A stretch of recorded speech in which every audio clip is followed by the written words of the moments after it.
Good morning students.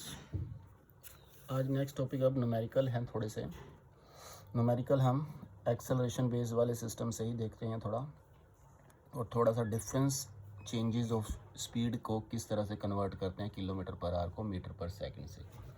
जैसे you move 9 meter with a velocity of 1.5 kilometer per hour, then find expression and find first of all express it in meter per second and then the time taken। 9 meter travel किया यानी distance है 9, velocity है 3/2। 3/2 कैसे है? 2 1 2 + 1 3/2 kilometre per our. अब बच्चों जब kilometre per our हो, इसको मीटर पर सेकंड में कन्वर्ट करने के लिए ये 5/18 से मल्टीप्लाई करना पड़ता है। 3/2 को 5/18 से मल्टीप्लाई कर दो तो ये किलोमीटर पर आवर क्या हो जाएगा? ये मीटर पर सेकंड हो जाएगा। क्लियर है? 3 6 देन 5/12 इज मीटर पर सेकंड। तो चाहे कह लो कि इस किलोमीटर पर आवर से चीज जा रही है, चाहे कह लो कि 5/12 मीटर पर सेकंड से जा रही है। अब टाइम निकालना है तो टाइम का फॉर्मूला सीधा डिस्टेंस बाय वेलोसिटी कर लो। जैसे स्पीड होता है distance by time, velocity distance by time. उधर से अगर टाइम निकालोगे तो क्रॉस करके इधर ये नीचे, तो डिस्टेंस बाय वेलोसिटी। तो डिस्टेंस है 9 मीटर, वेलोसिटी है अब 5/12 मीटर पर सेकंड। तो 12 ऊपर चला जाएगा यानी 108/5 सेकंड लगे उसको टोटल। इसी तरह से कार 30 किलोमीटर जा रही है यूनिफॉर्म स्पीड से 40 किलोमीटर पर आवर से, और नेक्स्ट 30 किलोमीटर उसने 20 किलोमीटर पर आवर से ट्रैवल की है। पहले 30 किलोमीटर ज़्यादा थी स्पीड, ठीक है, अगले 30 किलोमीटर कम थी स्पीड। वो कह रहा एवरेज बता दो मुझे टोटल क्या स्पीड रही होगी। तो दोनों पार्ट्स में अलग अलग टाइम का सिस्टम देख लेते हैं। यहाँ पर डिस्टेंस इतना था, स्पीड इतनी थी, तो टाइम का फॉर्मूला वही डिस्टेंस बाय वेलोसिटी। तो 30/40 3/4 टाइम, ठीक है, इतने आवर्स लगे।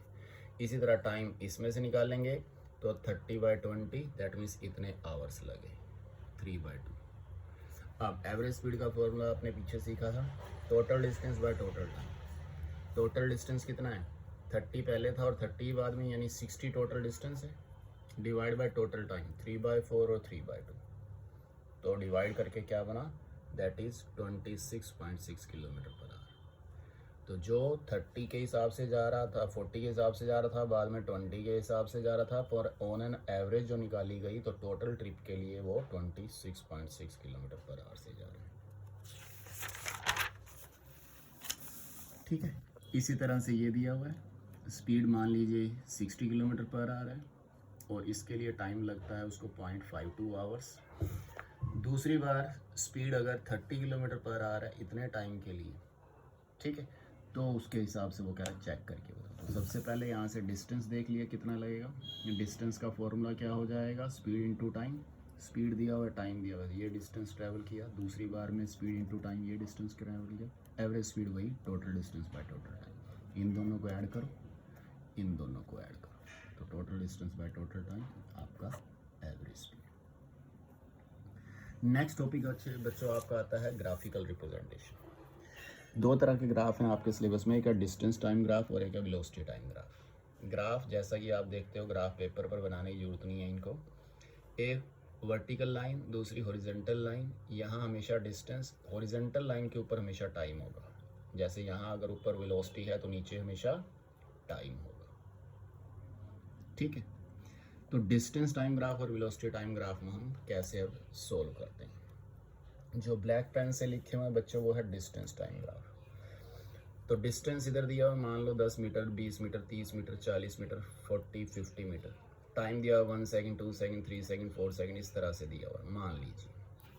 अब मान लो 1 सेकंड के बाद 40 की डिस्टेंस कवर थी, 2 सेकंड के बाद भी देखा 40 मीटर का डिस्टेंस है, 3 सेकंड के बाद भी देखा 40 मीटर का, 4 सेकंड के बाद भी, यानी डिस्टेंस फिक्स है। जैसे मान लो इस बुक का, इस कॉपी का, इस कॉपी से डिस्टेंस फिक्स है, इसका मतलब it is in are rest. तो यही नीचे लिखना है, object is it in a rest, क्योंकि एक स्ट्रेट लाइन जा रही है parallel to the principal axis, इसका मतलब है फिक्स डिस्टेंस है, इसका मतलब रेस्ट पर है। दूसरे केस के अंदर टाइम बढ़ रहा है, 1 सेकंड के बाद 10 मीटर था, 2 सेकंड के बाद 20 मीटर हो गया, 3 सेकंड के बाद 30 मीटर, यानी अब टाइम बढ़ने के साथ साथ, टाइम तो देखो वहाँ पर भी बढ़ रहा था पर वहाँ डिस्टेंस बढ़ नहीं रहा था, डिस्टेंस 30 30 30 30 फिक्स था। अब यहाँ डिस्टेंस 10 20 30 40 50 60 डिस्टेंस भी बढ़ता जा रहा है, टाइम तो बढ़ ही रहा है। तो इसका मतलब है एक यूनिफॉर्म मोशन हो रहा है, यानी चीज़ चल रही है और एक स्मूथ सी राइड में चल रही है, इसलिए इसको क्या बोलते हैं, यूनिफॉर्म मोशन। अब यही डिस्टेंस टाइम ग्राफ के अंदर अगर डिस्टेंस और टाइम के अंदर अनइक्वालिटी हो, यानी 1 सेकंड के बाद 10 मीटर था, 2 सेकंड के बाद 40 मीटर हो गया, 3 सेकंड के बाद 70 मीटर हो गया, यानी ये चेंज तो हो रहा है पर नॉन यूनिफॉर्म वे से, इसलिए इसको नॉन यूनिफॉर्म मोशन बोलेंगे। क्लियर है बच्चों? तो कल ये वाला पार्ट कर लेना डिस्टेंस टाइम ग्राफ वाले, नेक्स्ट लेक्चर में आपको वेलोसिटी टाइम ग्राफ समझाऊंगा। That is all for the day, thank you.